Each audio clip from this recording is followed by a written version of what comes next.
어제 하루 코로나19 신규 확진자는 641명으로 이틀 연속 600명대를 기록했습니다.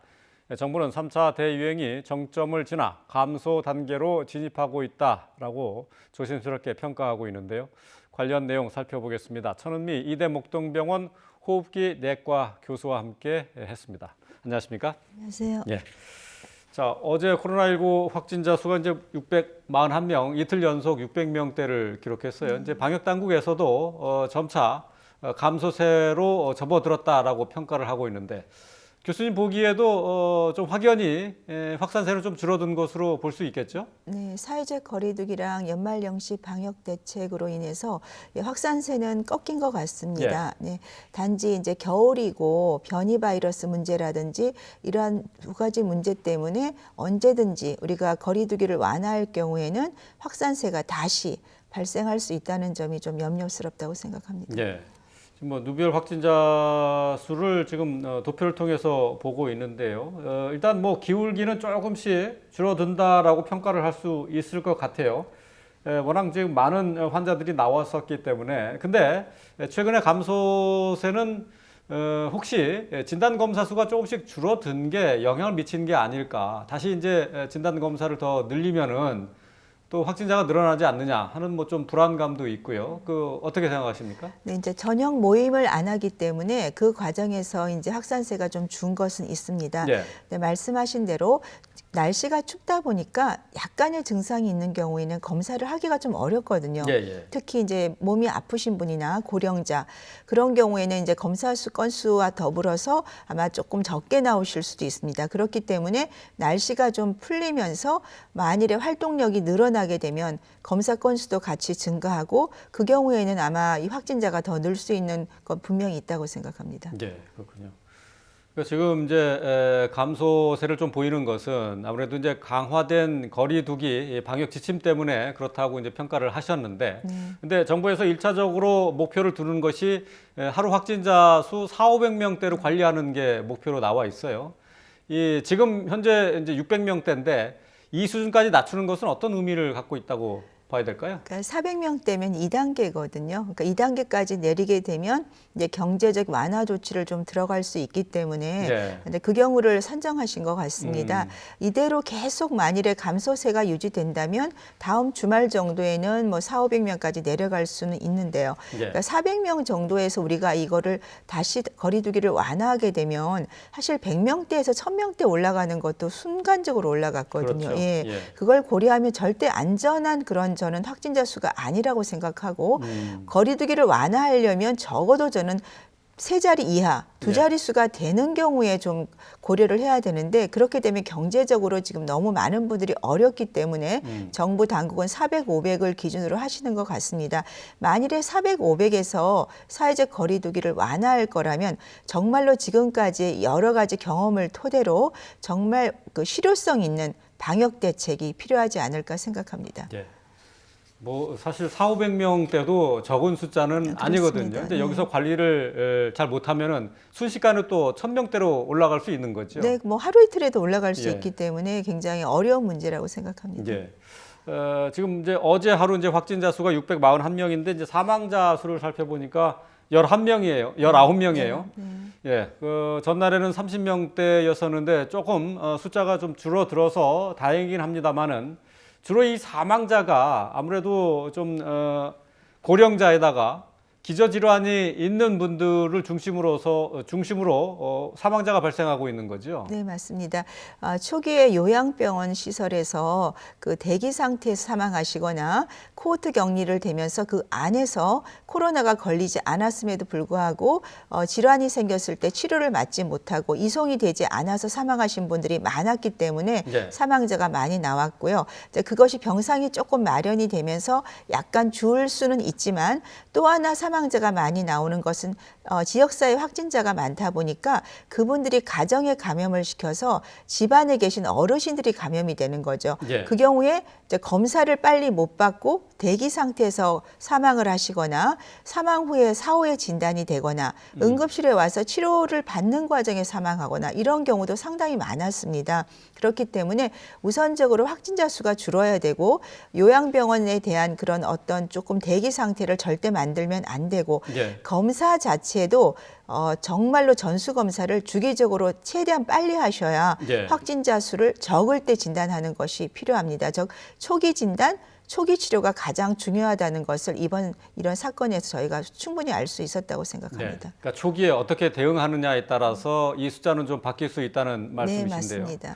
근데 위중증 환자도 지금 409명으로 400명대에서 내려오지 못하고 있어요. 이제 이것도 지금 앞으로 사망자 수가 꾸준히 한 20명 이상으로 나올 수 있는 가능성을 보여주는 숫자죠. 네, 맞습니다. 중증 환자로 입원을 하시게 되면 이 코로나19는 사망률이 대단히 높습니다. 네. 그렇기 때문에 기저질환 고령자라도 초기에 치료가 들어가면 여러 가지 약제를 사용해서 사망률을 줄일 수가 있는데 초기 치료 때 우리가 진단이 늦어지면서 많은 분들이 중증 상태 입원을 하셨고 아무리 중증 병상이 준비가 되더라도 이것은 환자의 어떤 면역 상태가 약화된 상태라 사망자는 앞으로 상당 기간 나올 수 있습니다. 그렇기 때문에 지금부터라도 초기에 빨리 진단해서 바로 이송을 해서 치료를 할 수 있는 준비를 하시는 것이 필요합니다. 예.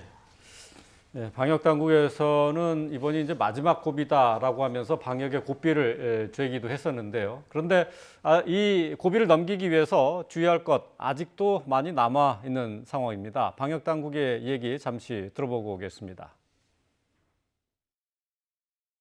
겨울철이라는 계절적 요인이 여전하고 변이 바이러스 등 위험 요인도 많아 긴장의 끈을 풀기에는 아직은 조심스러운 국면입니다. 겨울이라는 계절적 요인, 여기에다 이제 변이 바이러스를 위험 요소로 꼽았습니다. 지금 간단하게 얘기를 들었습니다만은 사실 이제 변이 바이러스 같은 경우에는 유럽에서는 상당히 많이 퍼지면서 지금 티핑 포인트, 그러니까 급격하게 대유행으로 다시 확산할 그 위험을 갖고 있다라고 얘기를 했잖아요. 근데 그 얼마나 그 위험한 건가요? 지금 유럽에서는 거의 22개국이 변이 바이러스가 나왔고 국내에도 2가지 다 바이러스가 나왔습니다. 네. 이 변이 바이러스가 위험한 것은 영국의 사례를 보더라도 급격하게 확진자가 느는 거죠. 사실 한 70% 정도 전염력이 더 높다고 하지만 그 70%라는 게 굉장히 큰 거고 예. 문제는 변이 바이러스가 계속 변이를 하게 되면 확산세가 느는 것도 문제지만 우리가 개발한 백신이 좀 그 중화 능력이 떨어질 수가 있기 때문에 그러한 점에서 더 염려가 되는 상황이고 국내도 이런 변이 바이러스가 이미 들어와 있기 때문에 좀 우려되는 상황이라고 생각합니다. 예. 말씀하신 것처럼 이제 변이 바이러스 이제 국내에 들어온 사례는 지금까지 모두 이제 16건, 16명이 감염된 것으로 나와 있지 않습니까? 근데 아직까지는 국내에서 그렇게 넓게 퍼져 있다라고는 판단할 수 없을 것 같아요. 아직까지는 그래도 잘 관리가 되고 있는 거죠. 네, 12월 한 달 동안 이제 아마 변이 바이러스를 들어왔을 것 같은데 지금 발견된 16건 정도는 지금 확인이 됐습니다. 네. 그렇지만 우리가 모르는 과정에도 분명히 들어와 있을 수 있고 지금은 거리두기랑 이런 것을 통해서 확산세가 조금 주춤한 상태지만 만일에 다시 한번 확진자가 는다면은 네. 이 변이 바이러스가 급격히 퍼질 수 있는 그런 위험을 분명히 갖고 있습니다. 네. 지금 이 변이 바이러스 같은 경우에는 이제 가족 간 전염으로 이루어진 것으로 지금까지는 방역 당국이 파악하고 있거든요. 자, 그걸 생각하면은 사실 같이 생활을 하는 가족들 사이에서도 방역 수칙이 좀 제대로 지켜져야 된다. 그러니까 집에서도 마스크를 좀 써야 되지 않느냐 그런 생각을 좀 해볼 수 있을 것 같아요. 이번 같은 경우도 가족들이 그냥 차를 같이 탄 그 네. 짧은 시간에 감염이 4분이 다 되신 것처럼 이제 추측이 됩니다. 그 정도로 감염력이 높다는 것은 증명이 되는 것 같고요. 근데 말씀하신 대로 가족들이 사실 마스크를 쓰는 건 상당히 어렵거든요. 예. 그래서 확진이 되는 경우에는 따로 격리, 그러니까 생활치료시설이라든지 아니면 정부에서 지원해주는 그런 어떤 연수원 같은 곳에서 최소한 일주일 정도는 따로 격리 생활을 하는 것이 좋을 것 같습니다. 왜냐하면 우리나라는 주택 구조상 한 명이 완전히 격리 생활하기가 상당히 어려운 면이 있습니다. 네, 만일에 네. 집에서 꼭 같이 생활을 하신다면 그 확진자분이 그러니까 방에서 나올 때는 사실 N95 마스크를 쓰시는 게 좋고요. 그리고 화장실 같은 경우는 따로 꼭 사용하시고 이런 철저한 격리 생활을 하는 경우에는 연구에서도 보면 감염을 막을 수 있다고 되어 있습니다. 네, 그렇군요. 뭐 지금까지는 뭐 아까 말씀하신 것처럼 국내에서 해외에서 들어온 사람들로부터의 밀접 접촉 외에는 사실은 감염된 사례가 없기 때문에 지금 뭐 넓게 퍼져 있다라고는 판단이 안 됩니다만은 이게 또 순식간에 모르는 사이에 퍼질 수도 있다 이렇게 얘기할 수 있겠죠. 그렇죠. 지금 누군가의 무증상 감염으로 확진이 돼 있는 경우에 모임이나 이런 사회적 거리두기 완화 과정에서 젊은 층을 통해서 확산될 위험은 언제든지 있기 때문에 우리가 지금부터라도 해외에서 들어오는 분들에 대해서는 철저한 검역뿐 아니라 유전자 검사도 꼭 반드시 하는 것이 필요할 것 같습니다. 네. 뭐 어제 확진자 641명 가운데는 해외에서 유입된 환자 같은 경우도 45명입니다. 조금 숫자가 좀 낮게 유지가 됐었는데 조금씩 이 숫자가 늘어나는 것을 볼 수가 있어요. 아무래도 이제 변이 바이러스 문제도 있고 해서 방역 당국에서는 해외 입국자 관리에 좀 더 조치를 강화하는 것으로 내놨는데요. 그 내용을 잠시 좀 살펴보면은요. 지금 뭐 모든 입국자 대상 격리 해제 전에가 모두 진단 검사를 받고 격리 해제를 하도록 조치가 강화됐고요. 특히 이제 영국이나 남아프리카 공화국에서 오는 입국자들 같은 경우에는 발열 기준도 강화가 됐습니다. 37.5도에서 37.3도. 또 신규 비자 발급이 제한되고 영국이나 남아프리카 공화국에서 오는 입국자는 PCR 음성 확인서 제출이 의무화됐습니다. 지금 사실 모든 외국인들은 입국 전에 72시간 내에 발급이 된 음성 확인서를 갖고 들어와야 되는 거죠? 네, 맞습니다. 그렇지만 일부 국가에서는 PCR 검사를 조금 사실 검증이 안 된 경우도 있기 때문에 국내에 들어온 경우에 저는 PCR 검사를 다 했으면 좋겠는데 그것이 어렵다면 신속항원 검사라도 공항 검역에서 확인하고 그다음에 임시 생활시설로 옮겨서 이제 그때부터는 검사를 또 하시겠다고 하셨기 때문에 조금 더 한 번 더 그런 검사를 거치는 것이 필요할 것 같습니다. 아까 화면에서 잠시 보셨습니다만은 영국이나 남아프리카 공화국에서 온 입국자들 같은 경우에는 이 발열 검사 기준이 37.5도에서 37.3도로 0.2도를 낮췄어요. 이건 의미가 있는 수치입니까? 네, 37도 5부 같은 경우는 약간 열이 있는 경우거든요. 네. 그래서 그거를 조금 더 강화하는 측면에서 낮췄지만 사실은 열이 날 정도면 이 활동성이 굉장히 강한 시기이기 때문에 그렇게 많이 나오지는 않을 겁니다. 저는 발열 증상 측정보다는 말씀드린 PCR 검사나 아니면 신속항원 검사를 좀 더 철저히 하고 그리고 격리 해제 전에 PCR 검사를 하는데 2주를 격리를 하시거든요. 근데 2주 후 격리 후에도 해제 후에도 1주간 정도는 따로 정부에서 해외 입국자에 대해서는 모니터링을 해주는 것이 조금 더 한 번 더 확인할 수 있는 계기가 될 것 같습니다. 그렇군요. 그러니까 온도만 가지고는 체온만 가지고는 이 코로나19를 감별하기에는 좀 한계가 있다는 그런 말씀이시네요. 입국하실 때 해열제를 먹고 오는 경우도 상당히 있고요. 또 날씨가 춥기 때문에 온도를 잴 때 몸 체온이 낮게 나오는 경우도 있습니다. 그렇군요. 예.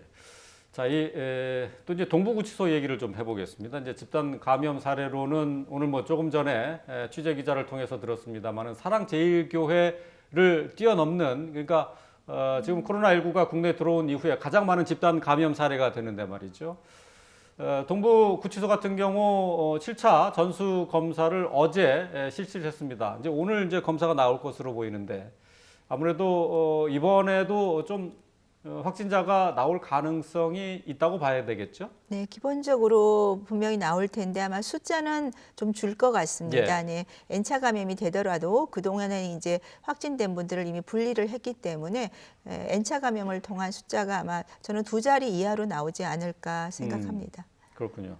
뭐 7차 검사를 받는 사람들이 지금 570명 정도로 지금 돼 있는데 말이죠. 이제 곧 검사 결과가 나올 텐데 지금 현재까지만 해도 동부구치소에서만 1,177명이 나왔거든요. 자, 이게 1,200명 수준까지 올라갈 수 있을지 좀 관심인데 어쨌든 앞으로 오늘도 만약에 추가 확진자가 나온다면은 또 여기서 전수 검사를 다시 한 번 더 해야 될 필요가 있습니까? 나오면 계속 해야죠. 그래요? 사실 거의 50% 가까이가 확진이 되는 숫자는 정말 단일 집단치고는 정말 충격적이라고 할 만한 숫자인 네, 것 같습니다. 그 어떤 건물 구조적인 면도 있겠지만 초기 방역이 분명히 문제가 있었기 때문에 이렇게 많은 분이 감염이 되셨고 사실 거기에 계신 분들 자체가 이런 감염이 되는 사례가 많다는 거는 개인적으로는 굉장히 좀 억울한 면도 있고 조금 많이 힘이 드실 것 같아요. 그리고 여기 계신 분들 중에도 분명히 기저질환자나 어떤 고령자도 있을 수 있기 때문에 치료에 대해서도 정부 당국에서는 만전을 기해서 초기 대응을 잘 해주는 것이 필요할 것 같습니다. 그렇군요. 근데 이제 양성 판정을 받고 청송 교도소로 이감이 된 이송이 된 분들이 한 300여 명 되는데 말이죠. 여기 이제 절반 가량이 다시 조사를 해봤더니 음성으로 나왔다고 하는데 말이죠. 이거는 그 사이에 자연 치유가 됐다고 봐야 되는 겁니까? 아니면 검사가 잘못됐다고 봐야 됩니까? 그러니까 PCR 검사가 100%는 아니에요. 그래서 그래도 너무 많이 나왔는데. 네, 너무 많이 나왔는데 절반 이상이 이제 또 음성으로 나왔거든요. 근데 모든 사람이 자연 치유가 되었다고 보기는 조금 어렵습니다. 물론 일주일 정도나 2주 이내에 바이러스 양이 줄어서 검사가 안 나오는 경우는 있지만 아마 검사상의 오류, 즉 채취 과정에서 문제가 좀 있었거나 그것도 분명히 좀 우리가 고려해 봐야 되기 때문에 다시 한번 전수 검사를 꼭 하는 것이 좀 필요할 것 같습니다. 그렇군요. 일단 뭐 당국에서는 재발 방지를 위해서 교정 시설에 있는 직원을 대상으로 해서 주 1회 PCR 검사를 실시하겠다고 이렇게 밝혔는데요. 일단 뭐 교정 시설에서 근무하는 직원들이 아무래도 외부와 접촉이 많으니까 이런 조치는 좀 적절하다고 할 수 있겠죠? 네, 물론 이제 검사는 반드시 해야 됩니다. 직원들은 외부 출입이 많으니까 PCR 검사를 하시는 것이 필요하고요. 그렇지만 수용자 중에도 신입은 검사를 하지만 기존에 있는 분들은 이제 검사한다는 지금 그런 언급이 없으셔서 기존에 거기에 수용돼 있는 분들에 대해서도 저는 주기적으로 검사를 해주는 것이 꼭 필요하다고 생각합니다. 왜냐하면 거기서 종사하시는 분들 중에서 음성이 나오더라도 그분들이 잠재적으로 감염을 갖고 있는 경우도 있거든요. 그렇기 때문에 동시적으로 같이 검사를 하는 것을 전 추천드리고 싶습니다. 동부구치소 외에 이제 집단 감염원으로 이제 전국에 산재해 있는 교회에서 발생하는 경우가 지금 가장 많습니다. 근데 부천의 한 교회에서 46명의 이제 확진자가 나왔다고 하는데 말이죠. 이 교회 같은 경우는 비대면으로 예배를 진행했고 또 모이더라도 20명 이하를 준수했다고 하는데 어디에 문제가 있었던 걸까요? 그래서 20명 이하라고 하더라도 그중에는 분명히 마스크 착용이라든지 손위생이 안 되신 분도 있을 거예요. 그러니까 그런 과정에서 우리가 또 개인적으로 모였을 수도 있고 얘기를 하시는 동안에 마스크를 통해서 비말이 튈 수도 있고 또 마스크를 쓰더라도 뭐 덴탈 마스크나 일회용 마스크를 쓰고 있었다면 확진자가 감염을 시킬 염려도 있기 때문에 그 점에 대해서 우리가 항상 이런 교회나 이런 밀폐된 공간에 장시간 있거나 따로 모임을 갖는 이런 문제가 지금 계속 발생을 하고 있습니다. 그래서 교회라든지 이렇게 동일 집단 이런 밀폐된 공간에서 생활하는 경우는 더 철저한 방역이 필요할 것 같고 또 이번에 그 육류 가공 업체 같은 경우에도 꽤 많이 나왔는데 해외 사례를 보면 그런 식으로 한 공간에서 같은 작업을 계속하는 경우에는 단체 감염이 상당히 많이 나옵니다. 그래서 정부 당국에서도 앞으로 이런 밀폐된 공간에서 일하시는 건설 현장에서 일하시는 이런 곳에 대해서도 조기적, 선제적으로 방역을 해보는 것이 꼭 필요할 것 같습니다. 이제 정부 계획대로라면 이제 백신 접종이 다음 달 이제 하순부터 그러니까 이제 한 달여 뒤에 이제 시작이 될 것으로 보이는데 말이죠. 이제 이에 맞춰서 예방접종 대응 추진단이 구성이 돼서 이제 활동에 들어갔어요. 이제 한 달 뒤에 백신 접종이 들어가기 위해서는 대상자 선정부터 해서 유통 관리 문제 여러 가지 해야 될 일이 많을 텐데 말이죠. 한 달 안에 가능할까요? 준비를 해야죠. 지금 해외 같은 경우는 백신은 구매가 됐는데 그 과정에서 의료진이라든지 접종 장소 그리고 누구부터 우선적으로 맞을지에 대한 그런 게 잘 준비가 안 되다 보니까 예방 접종률이 많이 떨어지고 있습니다. 국내도 2월 말부터 접종을 시작하더라도 이러한 준비가 되지 않으면 우리가 생각한 대로 예방 접종이 실행되지 않아서 집단 면역에 어려움이 있을 수 있습니다. 일단 뭐 접종 대상자는 대체적으로 이제 분류가 돼 돼 있는 편이죠. 네, 전 세계적으로 대부분 이제 그 의료 종사자, 특히 이런 코로나19를 담당하는 중환자를 보는 분들이 먼저 접종 대상이 되고 또 치사율을 낮추기 위해서는 요양원에 계신 이런 고위험군들을 1순위로 접종하고 있습니다. 네. 근데 미국 같은 경우 예를 좀 들어보자면은, 그러니까 지난해 연말까지 해서 2천만 명 정도는 접종하겠다라는 목표를 가졌는데, 실제로는 600만 명 정도밖에 맞지를 않았어요. 이게 어떤 문제가 있었던 겁니까? 네, 연말이고 그 미국 같은 경우는 굉장히 휴가를 많이 가거든요. 그래서 네, 네, 네. 의료진이 굉장히 부족했다고 합니다. 그러니까 접종해줄 의료진도 부족했고 또 우선순위 자체가 제대로 예고가 안 되어서 예. 많은 분들이 대기하는 경우도 있었고 그러니까 이런 문제를 우리가 경험 삼아서 국내에서는 조금 더 정부 당국에서 철저한 준비를 하는 것이 필요할 것 같습니다. 예, 그렇군요. 그러니까 백신에 대한 거부감이나 불신 뭐 이런 것은 아니었던 거죠? 초반에는 있었지만 예, 예. 상당히 많은 부분들이 이제 그 대표들이나 정부 수반들이 미리 접종을 맞는 걸 보여주면서 불안감들은 좀 많이 해소가 된 것 같습니다. 아, 그렇군요. 예, 알겠습니다. 자, 코로나19 이제 조금씩 진정세를 좀 보이고 있는 것 같은데요. 관련 내용들 살펴봤습니다. 천은미 이대목동병원 호흡기내과 교수와 함께했습니다. 말씀 잘 들었습니다. 감사합니다.